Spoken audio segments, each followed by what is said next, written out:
One way that we can love our city is by the way prophets love cities and held nations and cities account to do the right thing. And I had some quotes.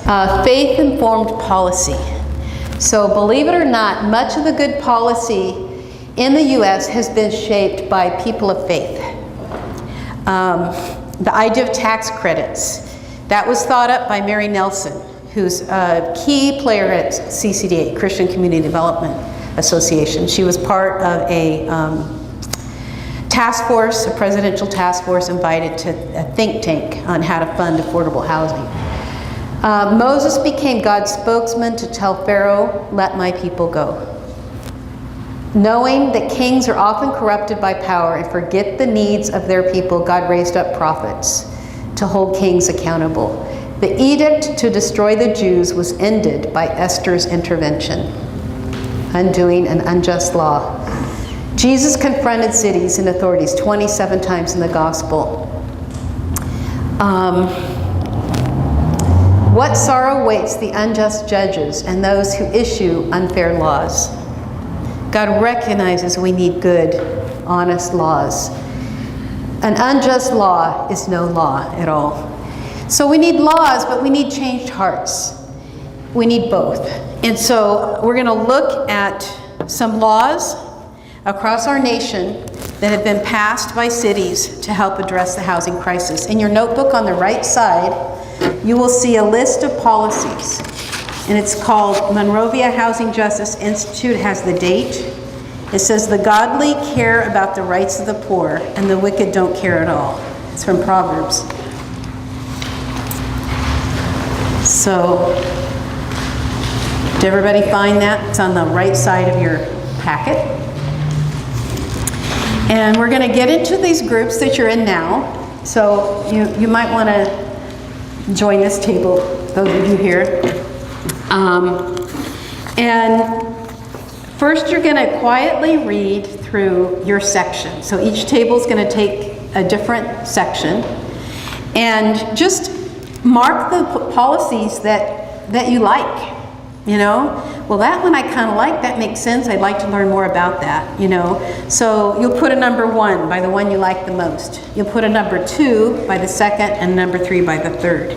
So after you've taken a few minutes just to quietly think about which policies you like, then you're going to take 10 minutes in your group, and you're going to try to build some consensus around one policy that you can all agree on that you like, that you think might possibly work in your community.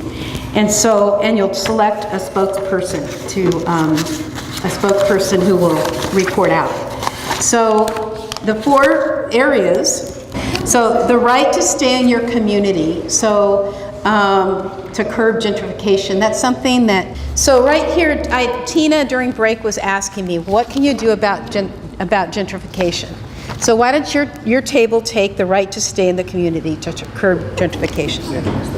Huh? Use this one? Use this one? Okay. And then the next policy area has to do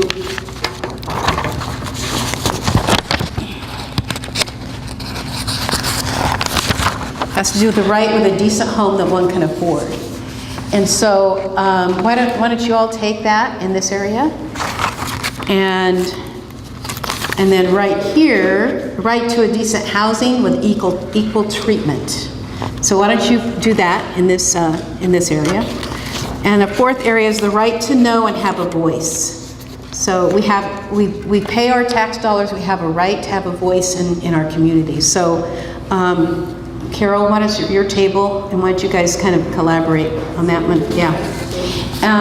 And then there's 2 tables here that you guys don't have one yet, right? You guys get to choose whichever one you want.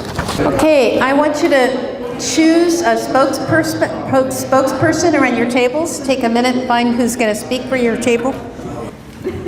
I'm going to ask just a few quick questions first, though. What was this like, the process trying to build consensus? That was hard, right? Okay. We're obviously speeding this up. But sometimes it takes a long time to build consensus. I'm part of a Quaker meeting, and they don't even move ahead unless they're in total consensus. So, but it's important. You know, Jesus prayed that we'd be one, and we need to be united. When we go to the city council, and if we all have a different position, that would not be good. So here we are.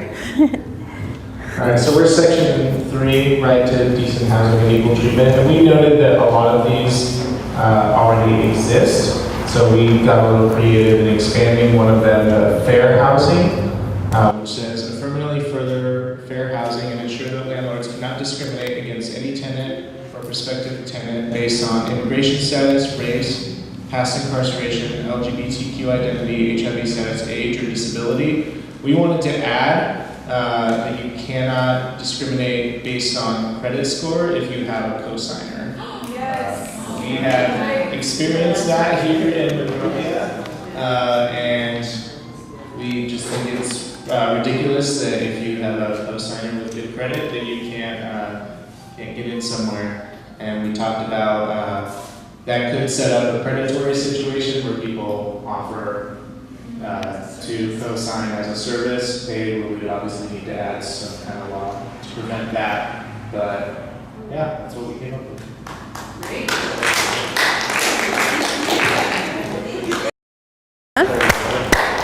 Thank you, Kevin. Thank you, Kevin. Okay, is this table ready? Do you guys, who's your spokesperson? Okay, Ross.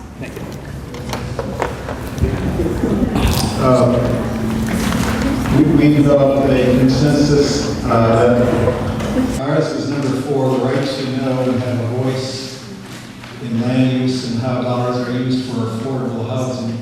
And we selected the measure the policy that says ongoing supply demand housing inventory. Jurisdictions need publicly disclosed regular assessments of the gap between the need and the existing supply of affordable housing and the barriers to meeting the need. Inventory should identify sufficient property zoned land for affordable housing, including manufactured housing, multifamily, group homes, and foster care facilities, shelters, and more. We thought each city should be responsible for taking care of its own needs and pro-rata share of the common needs. And I know in my city, just this measure alone would lead to practically a revolution. Just getting this through. Thank you, Ross. Your city, believe it or not, has already done this. Oh, really? Mm-hmm. It's what the housing element is. That you just read the purpose and what the housing element does. And so most people don't know about it, and they don't hold the city accountable to even do it. They just see it, oh, it's just a planning document. But what's so interesting is that when it goes to the open space element, when it comes to the mobility element, they follow it to a T. But when it comes to the housing element, oh, it's just a planning document. They minimize it. So instead of this sitting on the shelf after all the effort, we need to hold the cities accountable to do it. So not all states have housing elements, but many do. So, but yes, and we could do a lot more public transparency. These things need to be published in newspaper. You could set a law that said that every quarter, you know, there's a letter in the newspaper or something to demonstrate these things. But thanks, good. Who's that? John, but he left. John left, okay. So let's start over here. Who's your spokesperson? Heather. Okay. Okay, so we had number 2, the right to a decent home that one can afford. And initially, we just liked everything.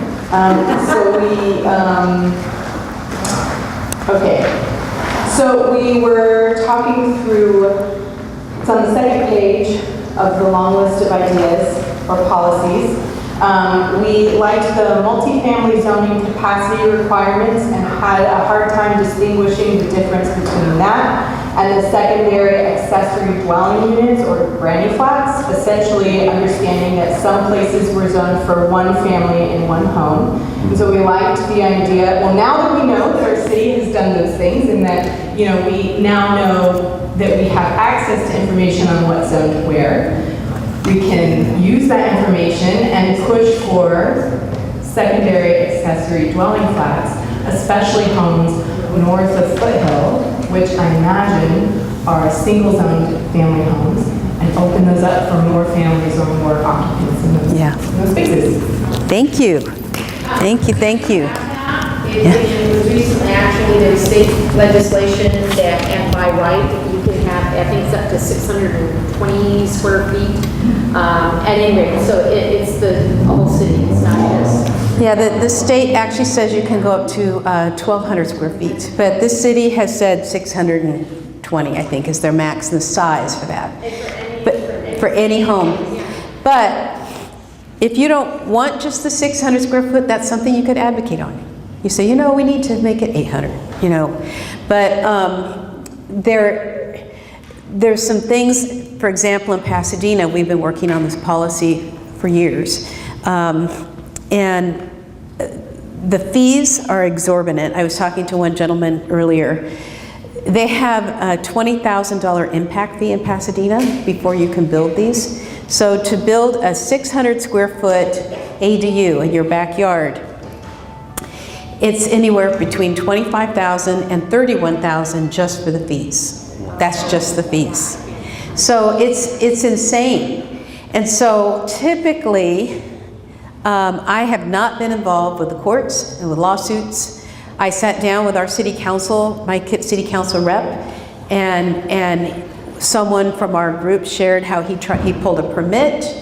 And then they said, well, you can't build this. He's a builder. He had beautiful plans. He submitted those. They said, nope, it has to have an architect. So he went and paid $5,000 for an architect. This was just for a garage conversion. He had to have an architect. And so he went back and said, okay, here's my architectural plans. I'm ready to go. And they says, okay, now give us $25,000. And he's on fixed income. He's a senior. He's elderly.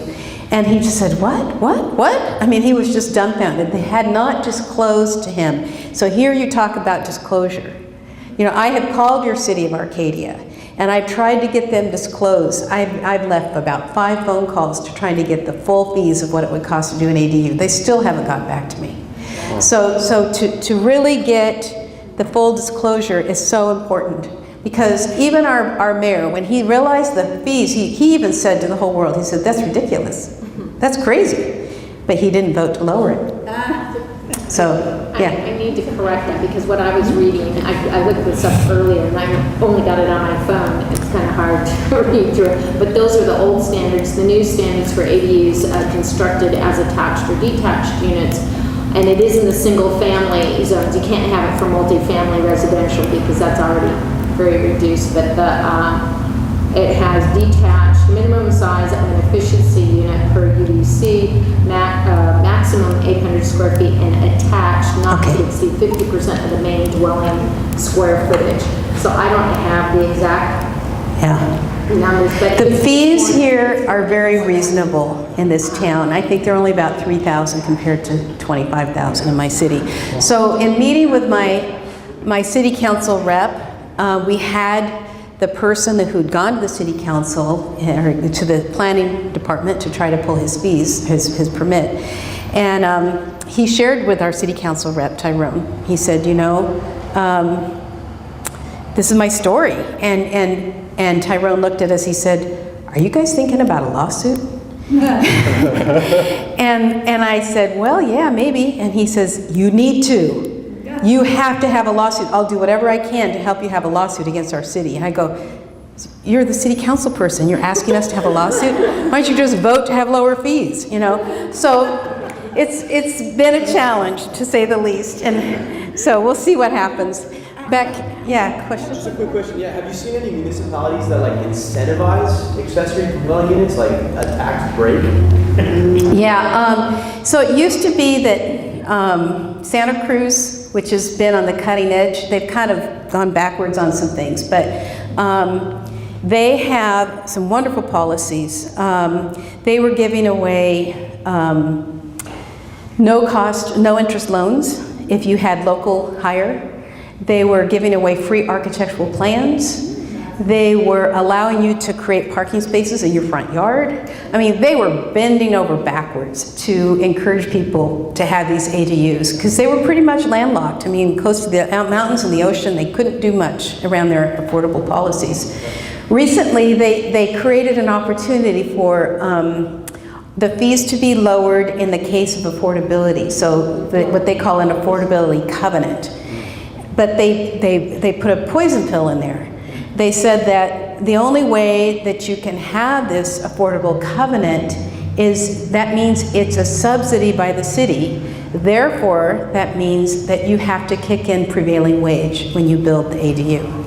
So this is a challenging situation because you want people to get a decent wage. You don't want them to be in a situation where they need affordable housing, but you also need to figure out how to make it affordable. So there's been really nobody doing it. They can't pay that prevailing wage and still make their accessory dwelling unit affordable. The only people that have used that affordable covenant is Habitat. So Habitat for Humanity has built a number of units there. They can get around that policy because it's sweat equity and they aren't required to do the prevailing wage. Yeah. Jill, it's just fascinating that the county's right now piloting that program. Yeah, the county is piloting where they will give you $75,000 to have an ADU in your backyard if you house a homeless person. And there's some really good things going on around how to create affordable ADUs. I can send you the link if you want. It's a webinar coming up next week. But there's some good opportunities to take advantage of them, be a model. I think this gentleman is housing someone in his backyard, yeah, as we are, so who was homeless. This table.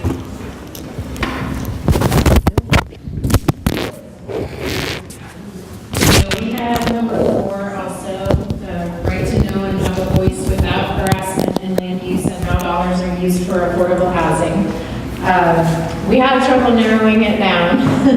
we talked about the participatory process and especially including community-based training. Felt like if more people experience this sort of education, it would be a lot easier to make change.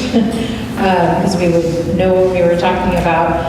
We also talked about the right to organize, but I think the idea that we found most intriguing was the last one, the public financing banks. And we didn't know a lot about it, and we still don't, but we were interested in finding out more about it so that public funds would be reinvested in the state rather than going to private banks to earn the revenue from that activity. And we are aware of a rumor that maybe California is looking into doing that. So we were wondering if you knew more about whether that's true and how we might find out more. Yeah. Thank you, Jennifer. Absolutely, we need public banks. Because of the marijuana initiative, and they've got to deal with all cash, so they're looking at creating a bank that would enable a lot of that money then to be part of a public bank, which is a really interesting concept. We all have mixed feelings about that policy, but it may end up being something that would help our state to fund some affordable housing. So there's some websites and nonprofits training people in how to do that. There's a chapter in my book that talks about, in Chicago, a guy named Townsend wrote that chapter. I love what they did. So it's an amazing story how this white guy came into this black community. His name is Coach Wayne Gordon. He started a weight room in his apartment. And these guys were coming and working out, and then he started a Bible study, and then got married, and his wife had a Bible study, and so he said, you guys need to go find yourself a good black church. And they come back and said, there's none out there. We want you to be our pastor. So, oh no, that's crazy, I'm white, you guys go find a good church. And so finally they came back and says, no, we want you to be our pastor. He says, well, I'm not trained as a pastor, I don't know what to do, So he finally listened to God, and God said, this is your ordination. These young kids are ordaining you to be their pastor. And so he started a church, and all these young kids became the elders.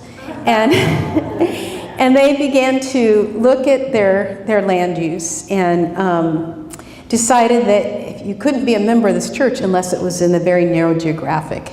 And so they forced people to have to move into that community. They had all these nonprofits that were coming from outside, serving the black community.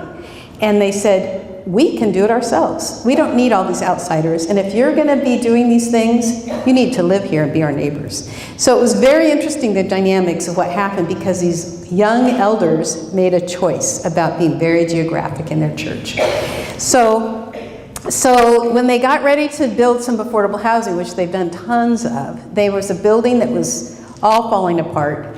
And they got a hold of it and they made it into gorgeous affordable housing. And they called it Lazarus, because they basically raised this building from the dead. And they had all these white people coming in and helping them do all their ministries. And it was so disempowering. And they thought, in this one case, we are going to do it all. Everything will be by blacks. So the realtors, the property managers, the bankers, every single person was someone of color. And you know what that did for that community? It was huge. It instilled so much pride into that community. And so they had this property manager initially, and they weren't doing a very good job.